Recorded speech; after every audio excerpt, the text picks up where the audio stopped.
आज की प्रेजेंटेशन हमारी writing module for academic test के बारे में।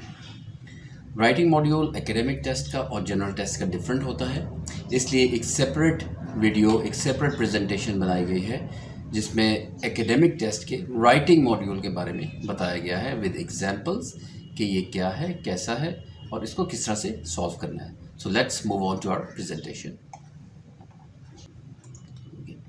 राइटिंग मॉड्यूल 60 मिनट्स का टेस्ट है जिसमें हमने 2 टास्क करने हैं। टास्क 1 हमारा किसी किस्म का कोई चार्ट, कोई ग्राफ, कोई डायग्राम, कोई पिक्चर, कोई मैप वगैरह हो सकता है जिसे हमने डिस्क्राइब करना है और हमने इस बात का ख्याल रखना है कि 150 वर्ड से कम हम ना लिखें। इसके लिए आइडियली रिकमेंड किया जाता है कि आप ये टास्क विद इन 20 मिनट्स में कर लें और उसके बाद आप अपने टास्क 2 पे मूव करें। टास्क 2 आपका किसी किस्म का कोई एसे हो सकता है जो कि आपका ओपिनियन बेस्ड, सॉल्यूशन बेस्ड या आर्गुमेंटेटिव हो सकता है और इसके लिए भी इस चीज़ का ख्याल रखना है कि 250 वर्ड से कम ना लिखें और ये टास्क 40 मिनट्स की ड्यूरेशन में कंप्लीट कर लें। सो इस तरह 60 मिनट्स में हमने ये 2 टास्क करने हैं। एग्जाम्पल देख लेते हैं कि टास्क 1 की क्या एग्जाम्पल है। मैंने यहाँ पे कोई 3-4 एग्जाम्पल्स जो हैं वो शेयर किए आपके साथ कि किस किस्म के चार्ट्स या ग्राफ्स जो हैं वो आ सकते हैं और उनको किस तरह से हमने अप्रोच करना है। यहाँ पे एक एग्जांपल है। सबसे पहले अपने इंस्ट्रक्शंस को केयरफुली पढ़ लेना है जिसमें ये अब यहाँ बता रहे हैं कि you should spend about 20 minutes on this task. The chart below shows the results of a survey about people's coffee and tea buying and drinking habits in 5 Australian cities. Summarize the information by selecting and reporting the main features and make comparisons where relevant. Write at least 150 words. ठीक है, यहाँ पे भी इसने mention कर दिया कि 150 word से कम ना लिखें। 150 वर्ड से कम लिखेंगे तो आपका बैंड इफेक्ट हो जाएगा। आराम से 2-3 मिनट इस चार्ट को देखें और ट्राई टू अंडरस्टैंड कि इसमें क्या इन्फॉर्मेशन गिवन है, कौन सी इम्पॉर्टेंट चीज़ है, कौन सी ऐसी इन्फॉर्मेशन है जिसको ना भी बताया जाए तो ख़ास फ़र्क नहीं पड़ेगा, क्योंकि हमने मेन फीचर्स के बारे में बताना है और किसी किस्म का कंपैरिजन हो सकता है। डिफरेंट किस्म की कोई क्वांटिटीज़ हैं, कोई परसेंटेजेस हैं, कोई हैबिट्स हैं, उनमें अगर कोई कंपैरिजन हो सकता है तो वो हम इसमें हाईलाइट करेंगे, बताएंगे। अच्छा, सबसे पहले हमने ये देखा जी कि एक्स एक्सिस पे हमें सिटीज़ गिवन है, Sydney, Melbourne, Brisbane, Adelaide and Hobart. Her city के साथ 3 कलर्स के ये बार्स गिवन है। अब ये क्या शो कर रहे हैं बार्स, हमने सबसे पहले इसको अंडरस्टैंड कर लिया। जो डार्क कलर में है ये है bought fresh coffee in last 4 weeks, जो मैश या नेट शेप में है इसमें है कि bought instant coffee in last 4 weeks, और जो प्लेन ग्रे है उसमें है went to a cafe for coffee और टी इन लास्ट 4 वीक्स। तो ये हैबिट्स बता रहे हैं, ये सिटी का बता रहे हैं कि किस सिटी में लोगों की क्या हैबिट रही है कॉफ़ी एंड टी ड्रिंकिंग से रिलेटेड। वाई एक्सिस पे परसेंटेज ऑफ सिटी रेजिडेंट्स है और इसमें ये मेंशन किया जा रहा है कि कितने परसेंट ऑफ सिटीजन्स जो हैं उनकी कॉफ़ी एंड टी ड्रिंकिंग से रिलेटेड क्या हैबिट रही है। अब इसको आपने 2-3 मिनट देखा, एनालाइज़ किया और अब आपने राइटिंग स्टार्ट कर लेनी है। सबसे पहले आप क्या करें कि आप एक पैराग्राफ बनाएं इंट्रोडक्शन का, कि जो भी आपका रीडर हो वो जब आपके फर्स्ट 2-3 लाइंस पढ़े तो उसको पता चल जाए कि ये ग्राफ या ये आगे जो मेरी इन्फॉर्मेशन आने वाली है ये किस चीज़ के बारे में है।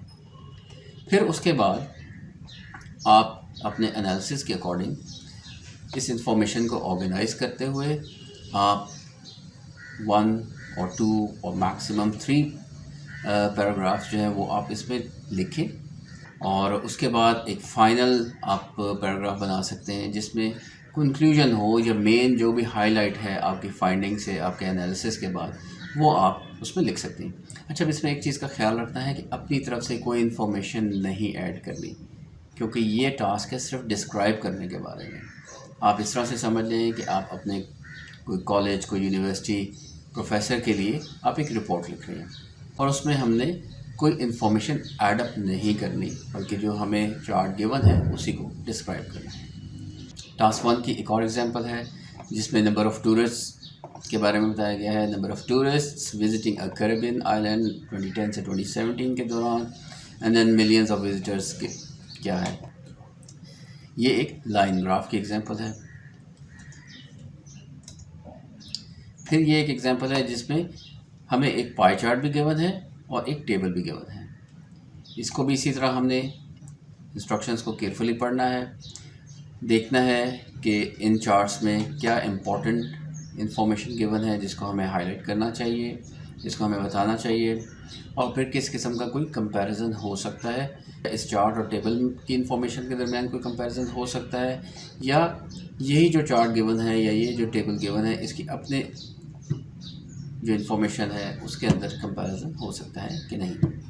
ये एक इन्फॉर्मेशन है प्रोसेस के बारे में, और इसमें मैन्युफैक्चरिंग अबाउट इंस्टेंट नूडल्स बताया गया है। डिफरेंट स्टेजेस हैं, स्टेज 1 to 8, और हर स्टेज को लेबल कर दिया गया है कि पर्टिकुलर स्टेज में क्या हो रहा है या इसको क्या कहते हैं। तो आपने सारे प्रोसेस को डिस्क्राइब करना है, अपनी तरफ से कोई इन्फॉर्मेशन ऐड नहीं करनी। इसके बाद चलते हैं टास्क 2 की एग्जांपल की तरफ। टास्क 2 की ये एग्जांपल है जिसमें इंस्ट्रक्शन में वो कह रहा है कि you should spend about 40 minutes on this task and right about the following topic. In some cultures, children are often told that they can achieve anything if they try hard enough. What are the advantages and disadvantages of giving children this message? Give your reasons for your answer and include any relevant examples from your own knowledge or experience. Write at least 250 words. Again, 2 to 3 minutes आप इसको पढ़ें, समझें, देखें, अपने ideas को organise करें और उसके बाद फिर आप ऐसे लिखना शुरू करें। एक और एग्जांपल देखते हैं। यहाँ पे ये फरमा रहे हैं कि in some countries owning a home rather than renting one is very important for people. Why might this be the case? Do you think this is a positive or negative situation? अब यहाँ पे भी आपका opinion पूछ रहे हैं। अब आपने इसके पॉजिटिव एस्पेक्ट्स भी बताने हैं, नेगेटिव एस्पेक्ट्स भी बताने हैं, और ये भी बताना है कि आपका क्या ओपिनियन है, आप क्या समझते हैं, is it a positive thing और अ नेगेटिव थिंग। और उसमें आप किसी किस्म की कोई कोटेशन ऐड कर सकते हैं, किसी किस्म के एग्जांपल्स ऐड कर सकते हैं। अच्छा, एसेस में इस बात का ख्याल रखना है कि आपने हेडिंग नहीं लेनी। आपके सेक्शन उसी तरह से होंगे कि फर्स्ट पैराग्राफ आपका इंट्रोडक्शन हो जाएगा, फिर आपकी बॉडी आ जाएगी जिसमें आप 2 to 3 आप पैराग्राफ्स लिखेंगे, एंड देन फाइनली आप एक पैराग्राफ कंक्लूजन के लिए रखेंगे। सो इसी तरह आप 4 to 5 पैराग्राफ्स में अपना ऐसे कंप्लीट कर सकते हैं। एक और एग्जांपल है, इसमें कह रहा है कि some people say that advertising is extremely successful at परsuading us to buy things. Other people think that advertising is so common that we no longer pay attention to it. Discuss both these views and give your own opinion. इसमें भी वो ये कह रहा है कि जो दोनों व्यूज़ हैं उनको भी आप बताएंगे और अपना भी ओपिनियन जो है वो आपने इसमें ज़रूर बताना है। Another example is, in the future nobody will buy printed newspapers or books because they will be able to read everything they want online without paying. To what extent do you agree or disagree with this statement? Again, इसमें आपका opinion ही पूछ रहा है कि ये एक statement है, ये समझा जा रहा है कि इस तरह से हो जाएगा कुछ अर्से में, तो क्या आप एग्री करते हैं या डिसएग्री करते हैं। अब इसमें भी आपने दोनों पॉइंट ही बताने कि एग्री करते हैं तो उसके क्या पॉइंट्स होंगे, डिसएग्री अगर कोई करे तो उसके क्या पॉइंट्स होंगे, और अल्टीमेटली आपका क्या आपकी इंक्लिनेशन किस तरफ है। इस तरह से आप अपने टास्क 1 और टास्क 2 विदिन 60 मिनट्स कंप्लीट कर लेंगे। अब ये दोनों टास्क आपने आंसर शीट पे करने हैं।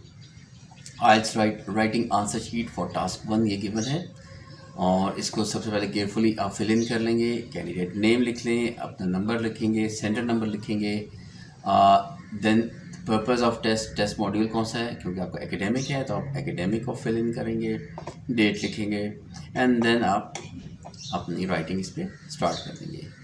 सिमिलरली यही सारे इन्फॉर्मेशन फिल इन करेंगे, और जिस शीट पे लिखा होगा आइल्स राइटिंग आंसर शीट टास्क 2, उस पर आपने टास्क 2 करना है। आई होप अब आप अपनी राइटिंग मॉड्यूल की तैयारी जो है वो बहुत अच्छी तरह से स्टार्ट कर देंगे। किसी किस्म की कोई कन्फ्यूजन है, कोई क्वेश्चन है, कोई सजेशन है तो प्लीज़ कमेंट्स में ज़रूर मेंशन करें।